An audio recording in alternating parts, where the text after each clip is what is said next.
میں نہیں پہنچ جائے آدمی کو سکون سے نہیں بیٹھنا چاہیے.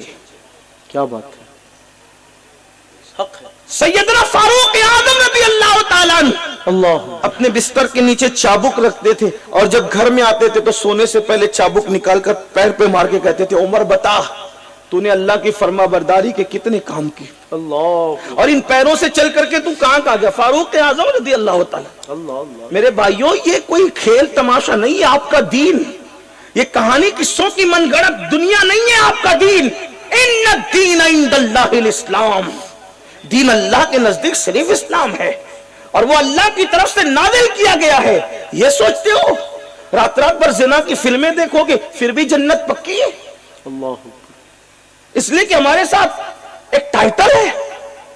میرے عزیز، جب نبی کا بیٹا جہنم میں جا سکتا ہے اس کے کرتوت کی بنیاد پر، نہیں قرآن میں نہیں لکھا ہے. اگر میں قرآن سے ہٹ کے بات کروں تو مجرم ہوں. آپ بتائیں نا نوح علیہ السلام کا بیٹا، اللہ فرماتا ہے اے نوح اب یہ تیری آل سے نہ رہا اس لیے کہ اس کے عمل اچھے نہیں ہے. اٹھا کے قرآن دیکھو. جب نبی کا بیٹا جہنم میں جا سکتا ہے ہم کون ہیں؟ ہم کس کھیت کی مولی ہیں؟ لیکن ایک بات یہ بھی آپ کو بتا دوں آگے بڑھ کر، یہ لیسا من اہلک اور انبیاء کے لیے ہے. اس کو رسول اللہ کی اولاد پہ چسپا نہیں کرنا، کیونکہ خاتم النبیین کی جو اور خصوصیات اور نبیوں سے الگ الگ ہے، نسب کے معاملے میں بھی حضور کی خصوصیت الگ ہے. آقا فرماتے ہیں سب کے نسب منقطع ہو جائیں گے لیکن قیامت میں مجھ محمد کا نسب کام آئے. سبحان اللہ، سبحان اللہ، یاد رکھ سبحان اللہ. اللہ نسبی و سببی. اور ایک مقام پر فرمایا فاطمہ نے اپنی طہارت کی اتنی حفاظت کی کہ اللہ نے فاطمہ کی اولاد پر جہنم کی آگ کو حرام فرمایا. سبحان اللہ، سبحان اللہ. فتاوی رضویہ شریف میں امام اہل سنت اسی لیے لکھتے ہیں کہ عند اللہ جو سادات ہیں، عند اللہ پر اہل علم کی توجہ چاہتا ہوں، اس کی تشریح نہیں کرتا لیکن بات میری پوری ہو جائے گی. امام اہل سنت لکھتے ہیں عند اللہ جو سادات ہیں ان پر جہنم کی آگ حرام کر دی گئی ہے اور ان کے لیے مغفرت یقینی ہے. لیکن جو عند اللہ ہے پتا کیسے چلے کہ عند اللہ؟ عند اللہ یہاں پتا نہیں چل سکتا. عند اللہ کا پتا تو اللہ کے پاس پہنچ کر پتا چلے گا کہ عند اللہ کون. اللہ اللہ، ان پر قطعی جنت ہے، ان کے لیے جہنم کی آگ حرام. جو رسول اللہ صلی اللہ علیہ وسلم کے جسم کا حصہ، اس لیے نسب حضور کا کام آئے گا. البتہ نسب پر فخر کی اجازت نہیں دیتے مگر نسب کو بے فائدہ بھی نہیں کہتے. ارے جب اصحاب کہف کی نسبت کام آ سکتی ہے تو محبوب خدا کی نسبتیں کیوں کام نہیں؟ کیا بات ہے، سبحان اللہ. ہم ایک طرف کی بات کر کے نہیں جائیں گے، مایوس کرنے بھی نہیں آئے ہیں. اسی لیے تو میرے امام کہتے ہیں جب اصحاب کہف کا کتا بخشا جائے گا تو سجے درگاہ سلطان مجسمی یا رسول. جب کہف والوں کا کتا بخشا جائے گا تو میں تو سلطان دو عالم کا سگ ہوں، پھر میرے کیا مرتبے.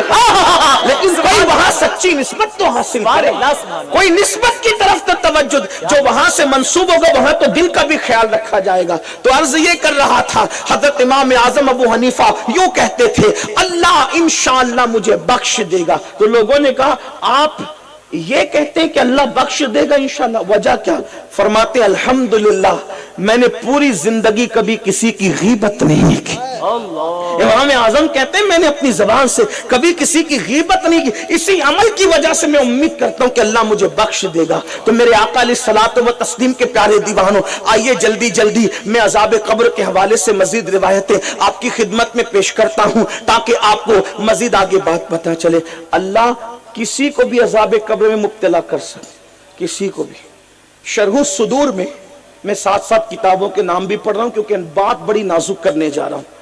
تو آپ سمجھنا کہ میں وہ ذمہ داری ان پر ہے جنہوں نے لکھا ہے. قبر اس کو دباتی ہے تو حضور علیہ السلام نے अपने प्यारे प्यारे गोरे गोरे खूबसूरत हाथ इस तरह उठाए, हमारे गुनहगार हाथ उनके हाथों की तरह नहीं, लेकिन मेरे आका ने हाथ उठाए और उठा करके सहाबा को बताया, ऐ मेरे सहाबा देखो जैसे ये दोनों उंगलियां एक दूसरे के अंदर घुस गई, जब बेनमाजी को उसकी कब्र दबाती है तो दोनों तरफ की पिसलियां आपस में ऐसे अंदर को घुस जाती है। अल्लाह अकबर। बताओ ना मेरे भाइयों, आखिर क्यों 10 मिनट हम नमाज के लिए नहीं निकालते? कितनी आसानी से कहते हैं, कितनी सादगी से कहते हैं, मौलाना नमाज के लिए टाइम नहीं मिलता।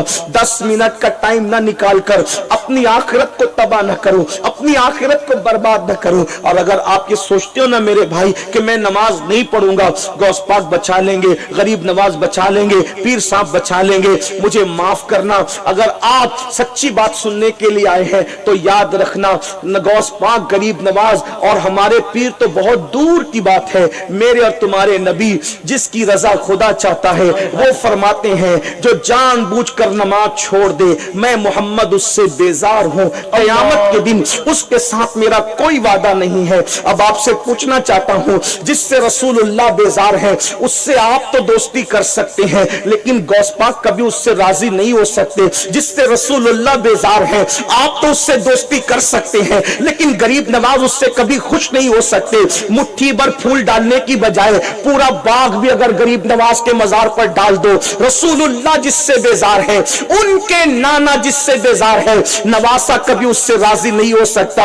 अगर मेरी बात बुरी लगे तो माफ करना, लेकिन नश्तर जो लगाता है वो दुश्मन नहीं होता।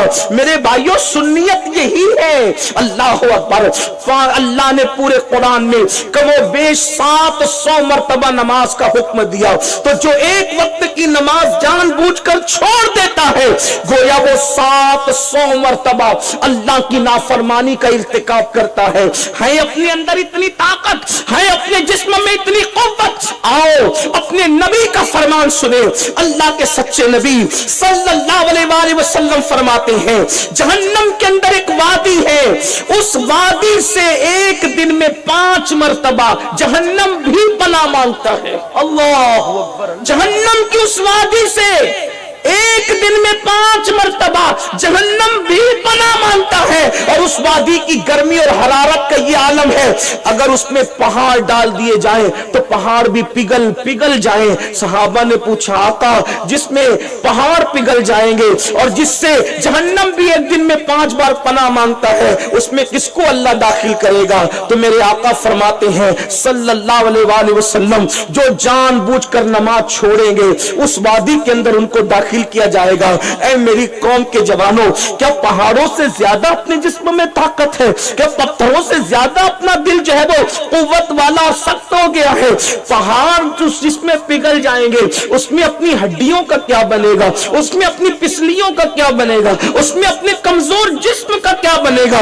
नहीं नहीं मेरे भाई, गफलत से आंख खोल और दुनिया के मक्र फरेब के गोरख धंधों से निकल और सिराते मुस्तकीम की तरफ आओ। तो मेरे और तुम्हारे सच्चे नबी ने फरमाया, अजाब कब्र बेनमाजी पर क्या है? अल्लाह अकबर। पिसलियां एक दूसरे में मिल जाएगी। इसी पर बस नहीं, मेरे आका अलैहिस्सलातु व तस्लीम फरमाते हैं, फिर उस बेनमाजी पर अल्लाह 99 सांप मुसल्लत फरमाएगा। 99 सांप, जिसमें से एक एक सांप की कुव्वत का आलम यह है कि अगर वो किसी पहाड़ पे डंक मारे तो पहाड़ रेजा रेजा हो जाए, अगर वो दुनिया में फुनकार दे तो उनकी गर्मी से सारे इंसान मर जाएं।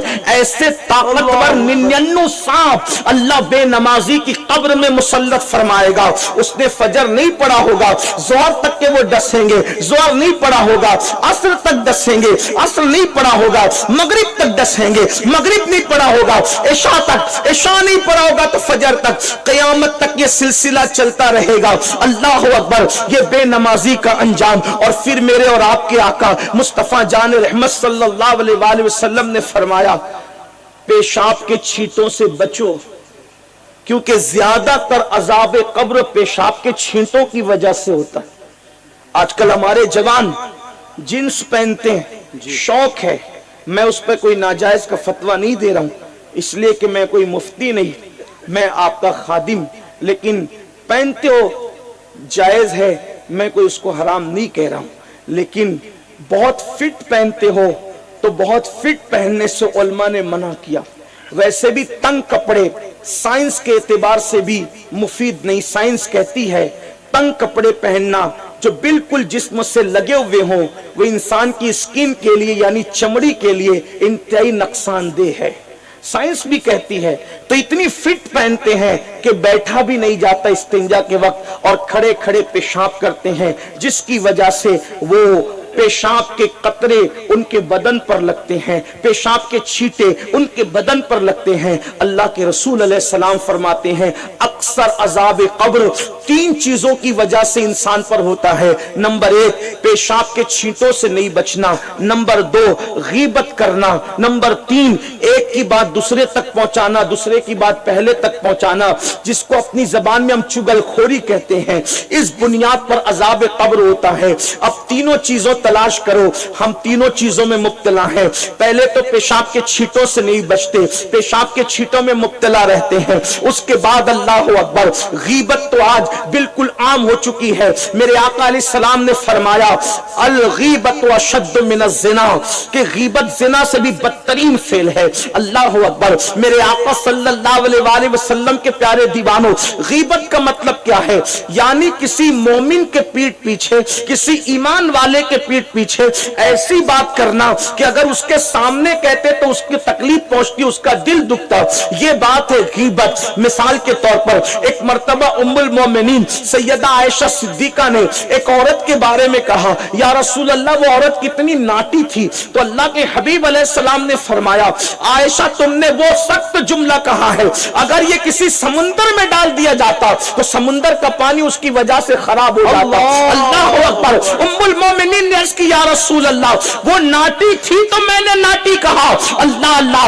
आका फरमाती इसी को तो गीबत में शुमार किया जाता है कि इंसान में जो ऐब हो उसके पीठ पीछे बयान करना, ये भी गीबत है। उसकी नाक तो छोटी, उसकी आंख तो छोटी, वो तो अपने आप को बहुत होशियार समझता है। उसका कुर्ता तो बड़ा लंबा था, उसका कुर्ता तो बड़ा छोटा था, उसकी आस्तीन तो बड़ी छोटी थी, उसके मुंह में से तो बदबू आ रही थी। बहुत ज्यादा देर होशियार समझते अपने आप को, है बेवकूफ। इस तरीके की बातें पीठ पीछे करना ये गीबत है। और बड़ी माजरत के साथ आज दुनियादार तो दुनियादार, जो तबका अपने आप को दीनदार तस्वुर करता है उसकी जबान भी गीबत से महफूज नहीं। अल्लाह बेशक दुनियादार ज़िना करके जहन्नम में जा रहे हैं और हाजी नमाजी लोग गीबत करके उससे बड़ा गुनाह कर रहे हैं। अल्लाह। इस पे तवज्जो नहीं है। गीबत न करो इसलिए कि अज़ाब कब्र गीबत की वजह से। अल्लाह।